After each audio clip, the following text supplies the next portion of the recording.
Hello and welcome to a very special podcast made possible by the support of Comisiún Mion. Our contributor Dolapo Agunbiade catches up with actor Clinton Liberty about his really impressive career to date.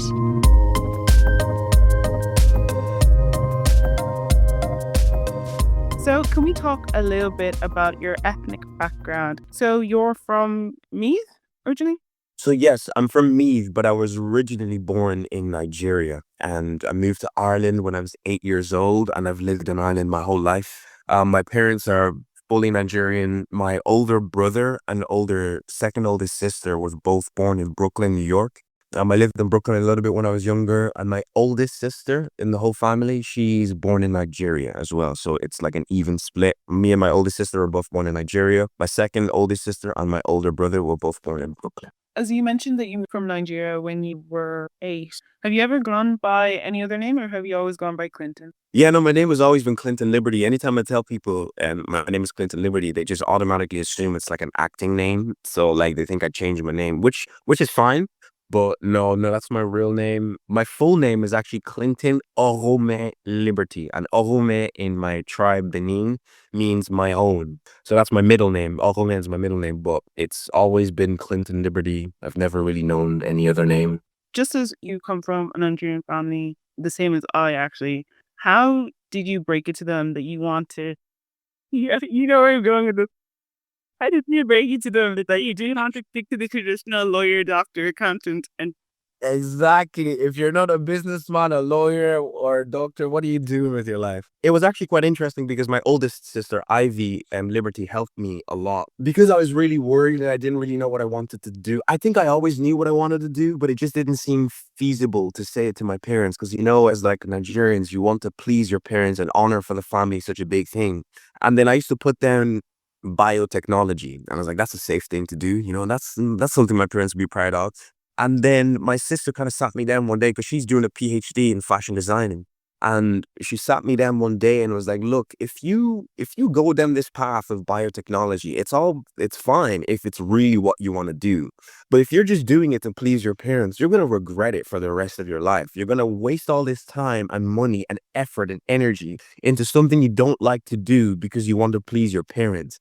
And what inevitably that's going to do is actually going to sort of ruin and dissipate your relationship that you have with your parents, because you're doing something that's not fulfilling to please people, that are not you, and they don't really understand you in terms of like the new generation and what's possible and what's not possible. So she basically just broke it down to me like, you have to live your life and not the life of your parents, So, and after I kind of got that in my head and I was like, it's true, I really have to go for it. But it doesn't mean that if I do go for what I want, I'm going to be lazy about it, So I kind of have to sit my mother down, sit my mom, my parents down, and then I told them like, I'm going to go to school for acting, and that's what I want to do. I don't want to do biotechnology. I don't want to be... I remember my dad asked me one day, he was like, are you afraid of blood? I was like, why is he asking this question? So because I found out that he wanted me to be a doctor. And I'm like, no, I'm not afraid of blood, but I also don't want to be a doctor. It's just, it was so random. It's like, my son, are you afraid of blood? What? Why are you asking me this? But yeah, I had to sit them both down and just tell them I'm going to be an actor and that's my passion. It's what I want to do with my life. And yeah, it was a really scary moment. My mom was completely all in. Dad was very worried, understandably. But when I got into drama school in Trinity, I used those 3 years just to show them how serious I was. So just because it's acting doesn't mean you're gonna, not take it seriously. I took it as seriously as if I was doing, a doctorate in something or whatever. I just was focused and I disappeared for 3 years and gave it everything. So that kind of showed them, oh, this guy is serious about this thing. It's not just a hobby. And then obviously after I graduated, I got my first role in Normal People with Lenny Abramson. And it was like my first paid job. So then my dad was like, okay, and he's getting at least a little something. So he's not just wasting everybody's time. So yeah. So Normal People was your first television role, but I'd like to talk about your first feature film role in John Butler's Handsome Devil. How did you end up getting that role, or was that during secondary school? Yes, that was actually during secondary school. I believe I was 16 or 17. It was my first ever time on set. So Dolapo, before I was an actor, I was a dancer. I used to dance in a dance school called Fit Kids, Fit Teens. It's the biggest dance school in Ireland. And I used to go all over. I went to Las Vegas to represent Ireland in the World Hip Hop. Like I was in it deep. And one of my sort of dancing instructors, her name was Rachel Murphy. She decided to start a dancing slash acting agency, and always loved acting. And I joined the sort of agency, and that was how I got my audition for The Handsome Devil.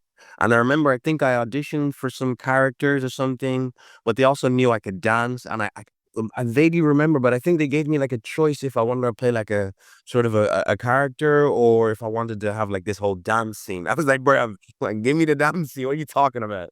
I'm gonna rip this stage off, bro. So yeah, I took the dancing opportunity, and yeah, that I was in fifth year, I think, in secondary school, Closter. And I remember going to, and it was so funny. My mom escorted me to the set. So the first set I was ever on, it was me and my mom that were there. And I just remember being on set and seeing all these actors, all these experienced actors. I saw Andrew Scott, and at that time there was rumors of him being like the new James Bond villain. And there was a beautiful actor called Nicholas Galitzine who plays like who now is, stratospheric, and Fiona O'Shea, who's just absolutely doing amazing at the time. And I remember seeing all these guys on set, and I'm like, oh my God, so this is like a real job. Like, this is not just a joke. Because, in Nigeria, it's like drama. It's not really that serious. It's not something that you want to pursue, or something that your parents admire you for pursuing. But here, I was like, oh my God, people, like, this is their actual job.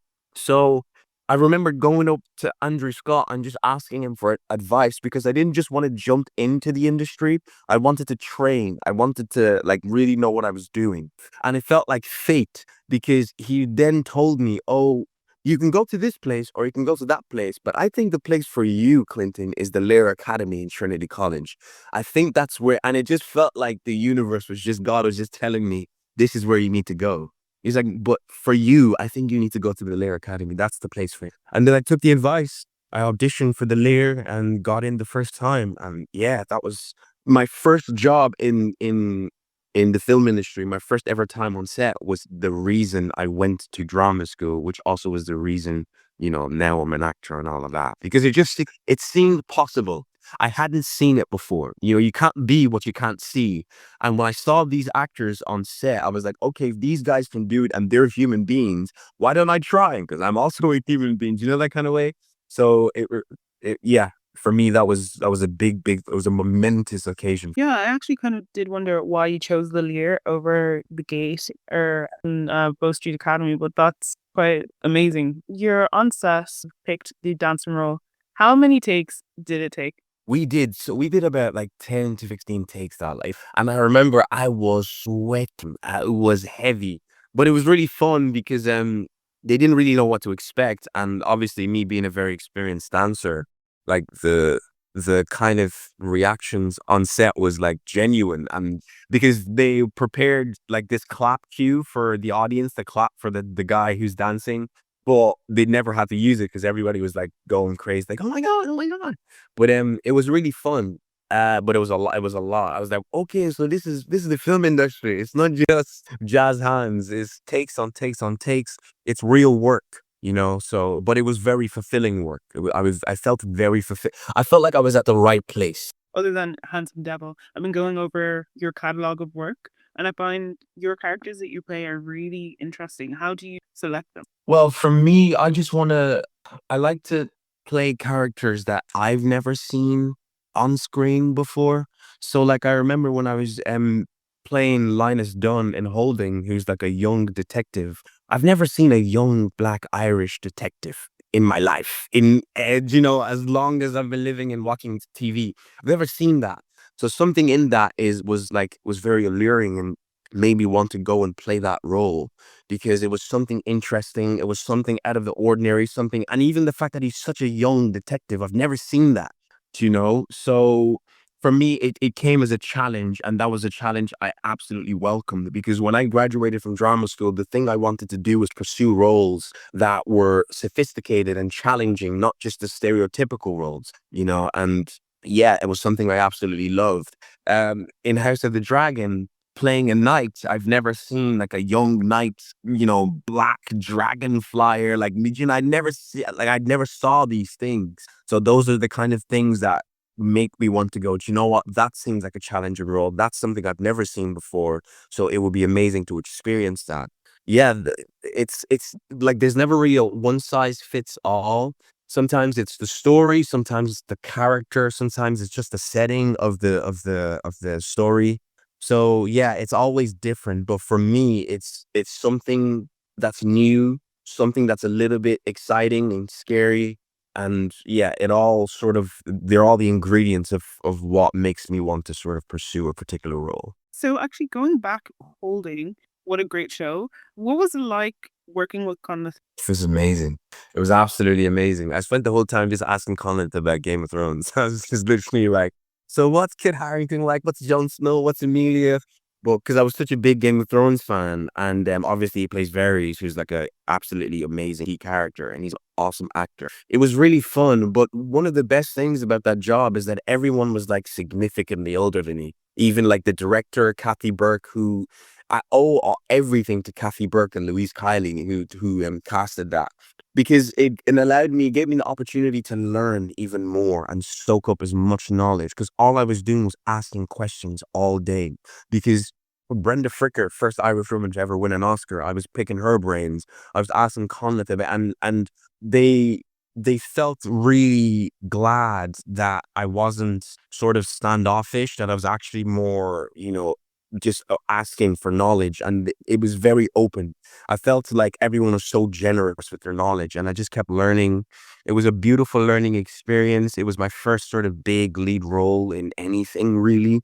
And we shot in Cork, which is absolutely beautiful, in Skibbereen in Cork. It was gorgeous. So it was a really good opportunity to just learn and soak up as much knowledge, which I did.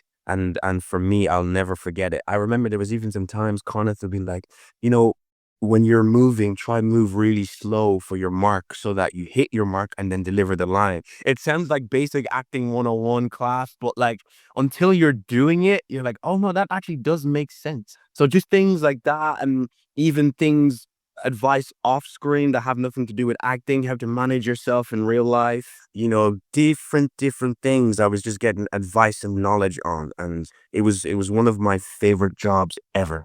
When you get the notification or your agency lets you know, Clinton, you have an audition for House of the Dragon, or did you know the House of the Dragon, or was it very cryptic? I kind of sort of knew, yeah, because I auditioned for season one, and my agent was like, word on the street is it doesn't come up as this is House of the Dragon. It's just like it's code named something. But my agent, who's in the know, is like, word on the street is that this is for House of the Dragon, so you should be excited. But yeah, I got it as an email. I got an email from my agent because I auditioned for season one. And fortunately, I didn't get it, because thank God for season two, I got this role. But yeah, I auditioned for it, was really excited. For the first season, that didn't go through. Then for the second season, I was like, it doesn't matter. That's another thing that has boded really well for me in my sort of career so far, is that no matter how big the job is or how far away you think it is, you just have to show up and give it 100%, regardless of whether you think it's yours or it's not yours, or it's close or it's far. Every single time, just give it 100%, no matter what. And that's what I did for Addam of Hull's role. And yeah, it worked out. But it was an interesting process, though. It was an interesting process because I auditioned for the older brother, Alan. And I remember the producers got the tape and they loved it, and they sent it to my agent saying, we would love to see Clinton in person. And then when my agent called me and said, they want to see you in person, I was like, oh my God, I was like losing my mind. And then afterwards, when I went over to London, I flew over to London, did the audition. It was amazing. But then the amazing casting director, Katie Rose James, she pulled me inside and said, we're actually looking for the younger brother. as well. So we're gonna take the batch of people that are auditioning for the older brother and we're gonna try and test them for the younger brother. But in my head, the older brother had been bigged up so well. He was the warrior. I knew nothing about the younger brother. I was like, I don't want to audition for the younger brother, bro. This is the guy. This is the one I want to audition for. But my agent, being the amazing agent Greg Hurst, he basically said, look, Clinton, if you are playing a tree in this show, it doesn't matter. We are going to audition for this because this is the biggest show in the world. This is the opportunity of a lifetime. So whatever it is, give it your all. So I auditioned for the younger brother. It turned out the self tape I sent in, for me anyways, turned out to be better than the first one that I'd sent for the older brother. So, and then they loved that. And then they flew me out. They absolutely, loved the tape, flew me out. I met with everyone. It was the best audition I'd ever done in my life. And thank God it came in at that time that I needed it. And yeah. And then after a few weeks, I was waiting anxious by the phone. And my agent, called me and was like, they want to give you part. And I lost my mind. And I remember it was really late at night. I was running up and down the street like a madman. And I know those neighbors were looking at, who's this crazy young boy running up and down screaming? But yeah, and then I started doing research on the character and I found out this guy has a dragon in House of the Dragon. And I was like, see why it's good to listen to your elders. You just never know. But nah, it was a beautiful experience. I'll never forget it. So you had no idea that Adam was so quintessential to Rhaenyra's arc at all. Exact no clue. I just saw that Alan was a soldier and he was a fighter and he was a warrior and I was hooked. But I had no idea about Adam's arc, even in the books as well. But when I started doing my research on the character, I was like, oh my God, he's actually such an important character within this story.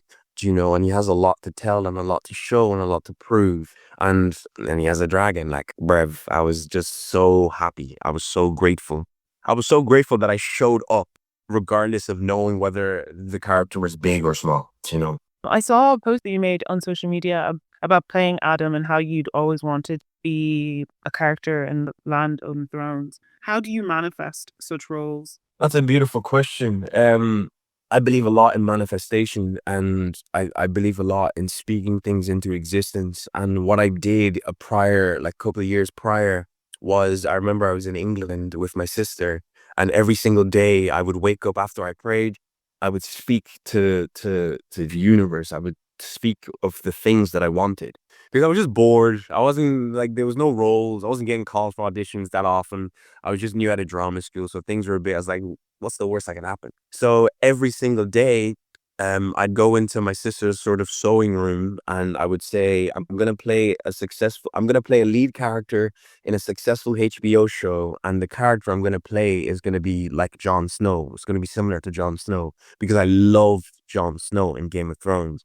And I was always watching all the tributes and all the Jon Snow edits and stuff. And yeah, I would say that, Dolapo, for close to a year. I would just say it every single day, nonstop. And at this time, there was nothing about Game of Thrones. There was nothing about House of the Dragon. I think the only House of the Game of Thrones spin-off show was cancelled. So there was nothing. So I was just talking to the wind. If you'd have walked into me in that room and saw me just staying like this guy's crazy, bro.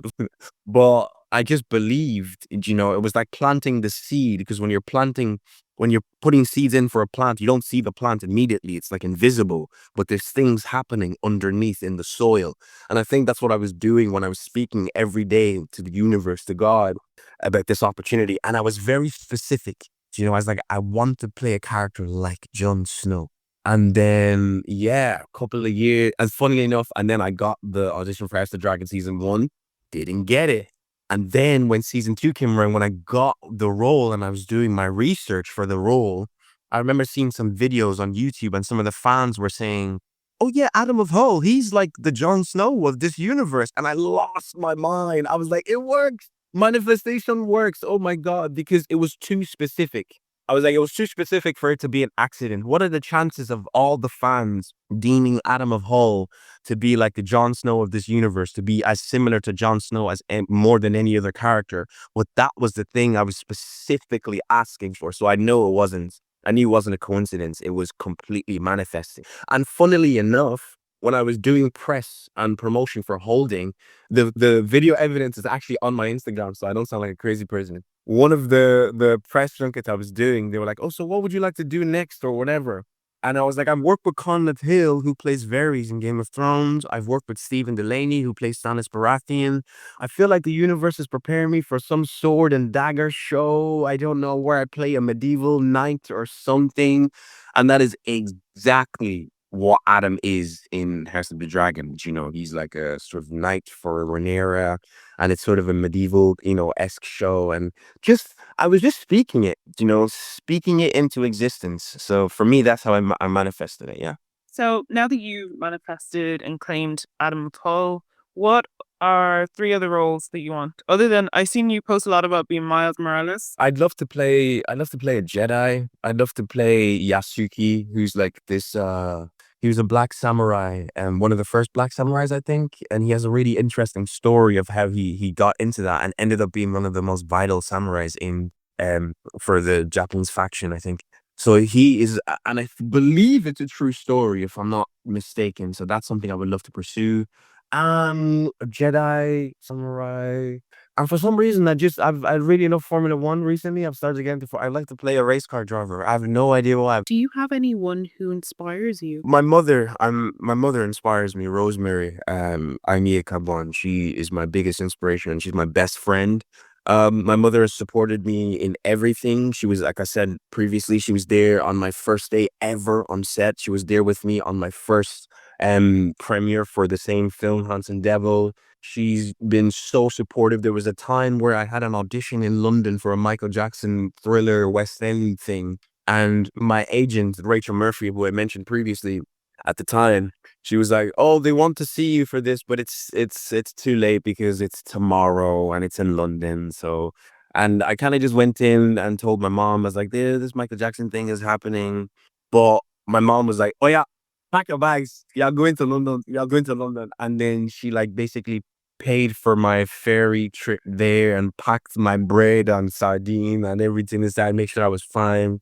So my mom has been my biggest supporter from day one. So my mother inspires me because she believed in me before anybody else believed in me. So yeah, my mom is my biggest inspiration, I would say. That's really sweet. So you vlog a lot while you're on set with your co-stars. Where does that confidence come from? I don't know if it's so much confidence as much as excitement to be working as an actor. But for me, what it is I want to document these moments, because when you get older and when you move past these things, I was thinking of my future self. I would want to look back and go, "Oh, I documented and I took advantage of that opportunity as best I could." I never want to look back and say I could have done more with that opportunity. I want to go look back and think, actually, I did too much with I completely squeezed it. So it's just selfishly, I was actually documenting it just for myself and my own personal collection, because I'm such a big fan of Game of Thrones, House of the Dragon, working with Conleth Hill on Holding. But then I was like, there's other fans of Game of Thrones who would love to see what it's like as a fan to be in the show.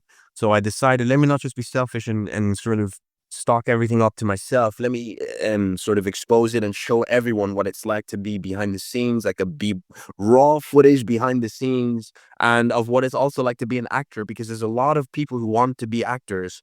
And like I said before, sometimes you can't be what you can't see. So by me posting these things, it seems a little bit more tangible.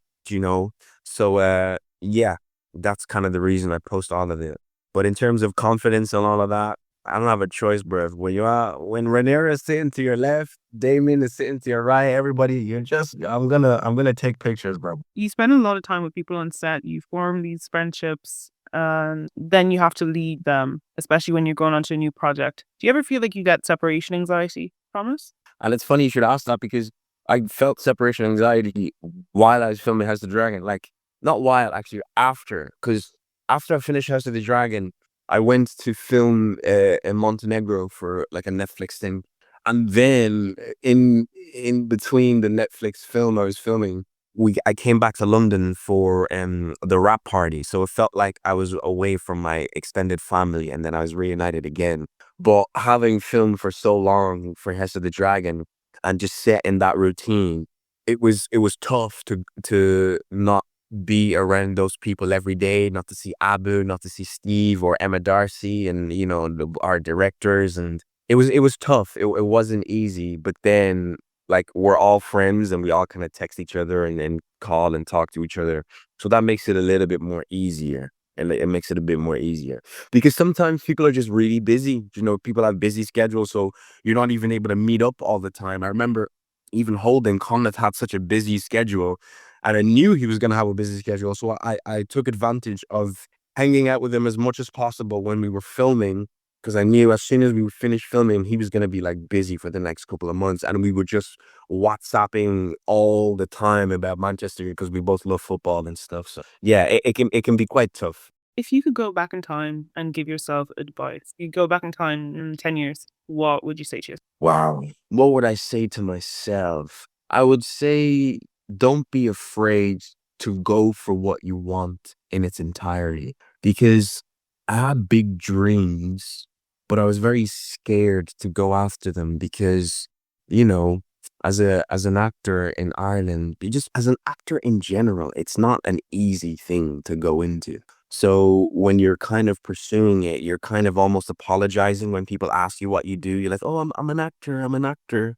But what I would have told myself is go for it unapologetically and wholeheartedly and give it everything. Basically what I did, but just with more confidence, because there was a lot of fear, attached deep down when I was pursuing this career, this journey. It wasn't easy. I'm not gonna like, it wasn't easy at all. It was very lonely. It was tough, but it was worth it.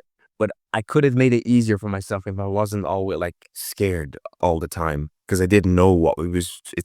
You don't know the future. And yeah, I would have just told myself, go for it and don't be afraid. That's really great advice.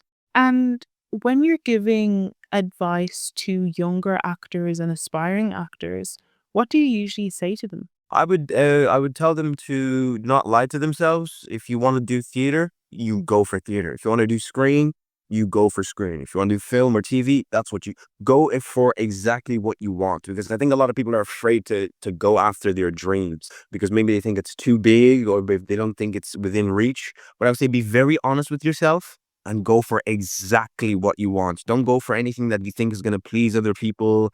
Go for exactly what you want to do. And I would say when you are auditioning or self-taping, try your best to invest in the process of auditioning and self-taping. Try, if you can, invest in a good camera, or if you have a little bit of money, invest in hiring out a studio and give your auditions the best. Just walk away from every audition and every opportunity saying, I gave it my absolute best. That is the biggest advice, because I think because a lot of people are scared of how big their dream is, they sort of half give it their all and half like not give it their all, so that they can feel safe. If they don't get it, they can say, well, I didn't give it my everything. So I would say, screw that. Give it your all every time. Invest in your equipment, invest in your lighting. If you can, hire out a studio. I don't know, if you're paint your wall, paint your background. Just make sure you're in the best position to win and take it seriously as well. So yeah, that's what I would say to all actors. And with the nature of the industry, there's a lot of no's and rejection. How would you advise someone else on how they can? They can deal with it by not going in there and trying to get the job. I know it's easier said than done. It's very hard. Like, if you look at the opportunity of an audition as, I'm just going in there to do a workshop. I'm going in there to do my job, which is to act and collaborate with the director.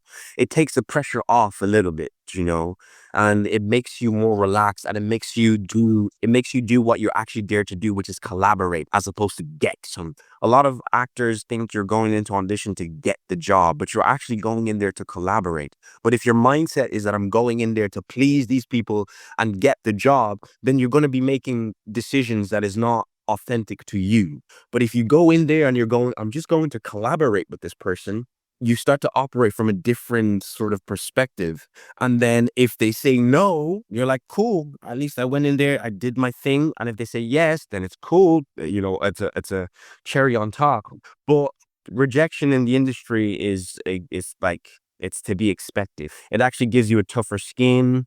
It allows you to sort of, and it also extends into life as well, real life, because everyone faces a rejection at some point in their life. So acting just helps you get used to it quite early on. And then it's a part of it.